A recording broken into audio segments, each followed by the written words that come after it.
మీనరాశిలో అప్పటికే శని ప్రవేశించాడు, రాహు కూడా ఉన్నాడు. మీనరాశి అనేది జలతత్వ రాశి అన్నమాట. దానిలోకి మళ్ళీ బుధుడు సూర్యుడు కూడా ప్రవేశించారు, తర్వాత చంద్రుడు. కానీ ఆ మీనరాశికి అధిపతి అయిన గురువు అక్కడ లేడు, అట్లాగే కుజుడు కూడా అక్కడ లేడనమాట. సో వారిద్దరు వేరే స్థానాల్లో ఉన్నారు. అందువల్ల ఈ మీనరాశి సహజంగా జలతత్వ రాశి అన్నమాట.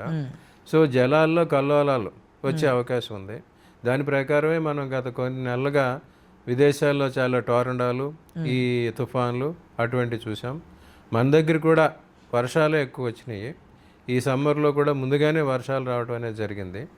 దాని ప్రభావం వల్ల జలతత్వ రాశిలో ఇన్ని గ్రహాలు చేరటం వల్ల ఈ రకమైన పరిస్థితి వచ్చింది.